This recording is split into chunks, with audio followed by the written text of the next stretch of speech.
Salut et bienvenue dans l'émission qui s'intéresse aux plus grands succès musicaux de ces dernières années.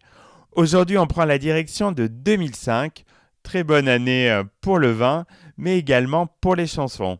Cette année-là, la jeune Camille fait sensation avec son tube atypique Ta douleur.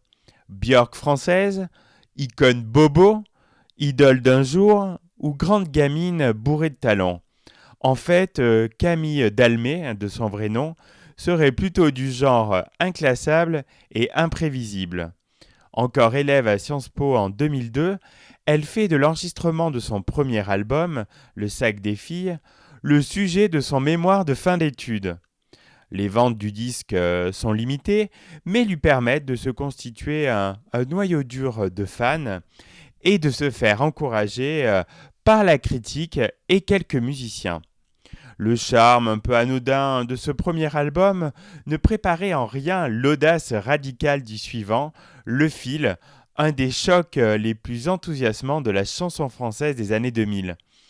Tout s'enchaîne avec ce deuxième opus, la découverte par le grand public, la profession qui l'encense, des concerts intenses qui virent souvent au happening.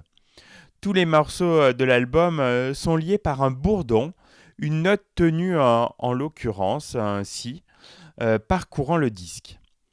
Il se prive d'instrumentation traditionnelle pour se contenter d'une contrebasse et parfois d'un clavier discret, d'un ordinateur et surtout d'un enchevêtrement de voix aux fonctions mélodiques et surtout rythmiques.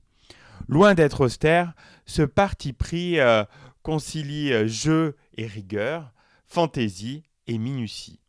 Sommet de ce funambulisme musical, Ta douleur séduira autant par son originalité que par son refrain accrocheur. S'inspirant à la fois des expériences vocales de Björk et des chœurs du gospel, Camille chante son amour et sa jalousie avec une voix qui peut caresser, griffer, faire des loopings ou des onomatopées swingant comme des percussions. Comme si, en 3 minutes, Camille réinventait la musique avec des ingrédients pourtant vieux comme le monde. Une petite révolution. Le public fera un triomphe à la chanson comme à l'album, avec 500 000 exemplaires vendus. Et la chanteuse sera récompensée du prix Constantin et de 2 victoires de la musique.